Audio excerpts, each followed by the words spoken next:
दोस्तों, आज हम सुनेंगे एक माँ जी की दर्द भरी कहानी। दादी, आप ऊपर के कमरे में जाओ, मेरे दोस्त आ रहे हैं, महेश के बेटे समीर ने बड़े बेरुखी से कहा। पर बेटा, मैं तो यहाँ बहुत दूर बैठी हूँ, महेश की माँ ने बहुत प्यार से कहा। नहीं, आप उनके सामने मत रहो, वो मुझे चिढ़ाते हैं, समीर ने जोर से डांटते हुए कहा। क्या हुआ समीर, क्यों चिल्ला रहे हो? महेश की पत्नी विमला ने किचन से ही आवाज लगाई। देखो ना माँ, ये दादी यही ड्राइंग रूम में बैठी हैं और मेरे दोस्त आ रहे हैं, समीर ने शिकायत भरे लफ्जों में कहा। बेचारी दादी चुपचाप वहां से उठकर जीने के सहारे ऊपर जाने लगी। कमर झुकी होने के कारण उन्हें ऊपर चढ़ने में बहुत परेशानी हो रही थी, किंतु वो पूरी ताकत से चढ़ी ऊपर के एक अकेले कोने वाले कमरे में जाकर बैठ गईं। महेश बाजू के कमरे से सब सुन रहा था। उसे कष्ट हो रहा था कि उसकी माँ को अपमानित होना पड़ रहा है, किंतु वो असहाय था। अगर वो कुछ कहता है तो पत्नी और बच्चे उसका विरोध करने लगते हैं।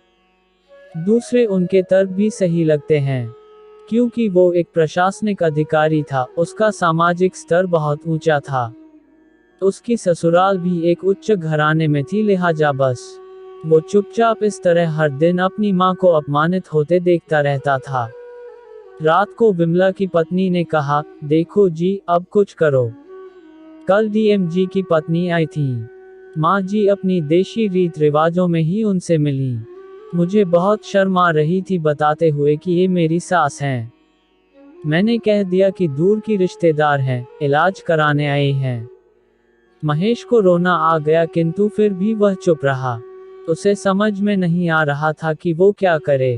अपने बेटे महेश के मनस्थिति को रमा जी अच्छी तरह से जानती थी, और बेटे को कोई कष्ट न हो इसलिए वो हर बात को चुपचाप सह लेती थी। लेकिन महेश बहुत उदास रहने लगा। एक तरफ परिवार और सामाजिक स्तर पर जीने की प्रतिबद्धता थी, तो दूसरी ओर माँ। आखिर माँ से अपने बेटे की यह हालत नहीं देखी गई। एक दिन उसने अपने बेटे से कहा, महेश, बहुत दिन हो गए हैं, मैं अपने गांव जाना चाहती हूँ, मुझे वहां पहुंचा दो, मेरा यहाँ मन नहीं लग रहा। लेकिन माँ, वहां तो कोई नहीं है, तुम्हारी देखभाल कौन करेगा? महेश ने आश्चर्य से पूछा। विमला ने बातों ही बातों में, अरे, सब गांव वाले तो हैं, और वो तुम्हारे मामा जी तो उसी गांव में रहते हैं, और फिर हम सारी व्यवस्थाएं कर आएंगे ना। विमला को तो जैसे मन की मुराद मिल गई हो। हाँ बेटा, बहू सही कह रही है, रमा जी ने लंबी सांस लेते हुए कहा। लेकिन महेश जानता था कि गांव में माँ की देखभाल करने वाला कोई नहीं है। लेकिन अपनी पत्नी की जिद के कारण वह अपनी माँ को गांव छोड़ने पर विवश हो गया। माँ को गांव छोड़कर आते वक्त महेश को रोना आ रहा था और उसे अपनी बेबसी पर गुस्सा भी आ रहा था, किंतु परिवार, पत्नी और समाज ने उसके अपने विचारों को दबा दिया, और वो सुकून सा महसूस करने लगा। कुछ दिनों के बाद उसके चाचा, जो अफ्रीका में रहते थे, वे आने वाले थे।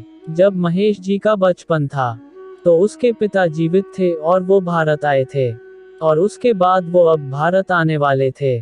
पूरा परिवार और आस पड़ोस बहुत उत्साहित थे। अफ्रीका से महेश के डॉक्टर सतेंद्र चाचा आ रहे थे। डॉक्टर सतेंद्र ने जैसे ही घर में कदम रखा, सबने मिलकर बहुत उत्साह से उनका स्वागत किया। और कुछ ही क्षणों में महेश भाभी नहीं दिख रही। कहाँ है? बहुत ही उत्सुक होकर के उन्होंने पूछा।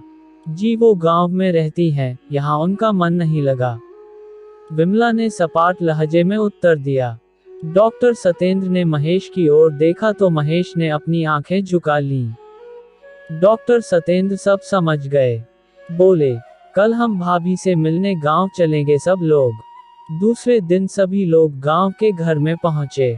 देखा कि रमा जी को बहुत तेज बुखार था और वो पलंग पर असहाय पड़ी है। डॉक्टर सतेंद्र दौड़कर रमा जी के पास गए, उनके पैर छूकर रोने लगे। रमा की ये हालत उनकी कल्पना से परे थी। वाह बेटा महेश, तूने तो नाम उजागर कर दिया। अपनी माँ की ये हालत देखकर तुझे तो शर्म भी नहीं आ रही होगी। डॉक्टर महेश ने विमल को थोड़ा डांटते हुए कहा।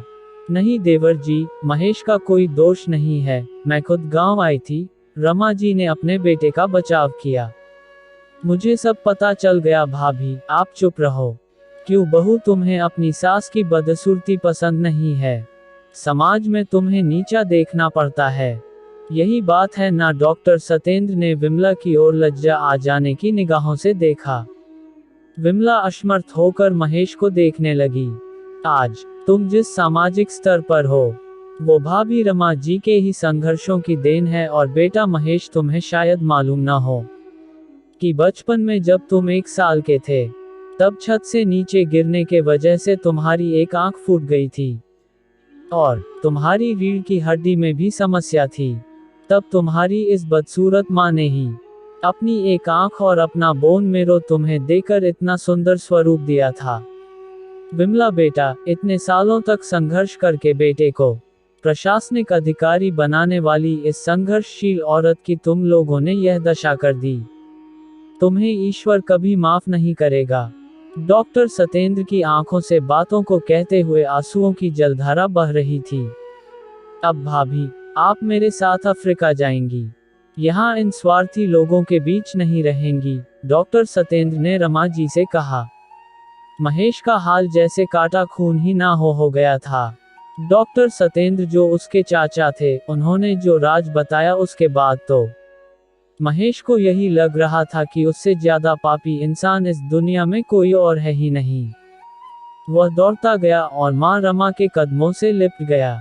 मां, मेरा अपराध क्षमा न करने योग्य है, मैं जानबूझकर चुप्पी साधे रहा, आपका अपमान करवाता रहा। अब सिर्फ आप ही उस घर में मेरे साथ रहेंगी और कोई नहीं। महेश ने कठोर दृष्टि से अपनी पत्नी और बच्चों को देखा।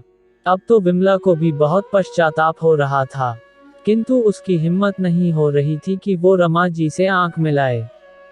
रमा जी ने विमला की मन स्थिति को समझकर उसको पुचकारते हुए अपने पास बुलाया और महेश को डांटते हुए कहा, खबरदार, जो मेरी बहू को मुझसे अलग करने की कोशिश की तो तुझे ही घर से बाहर निकाल दूंगी। विमला और बच्चों ने रमा जी के पैर पड़ते हुए अपने व्यवहार पर माफी मांगी और मां के हृदय ने सबको माफ कर दिया। आज की कहानी में बस इतना ही।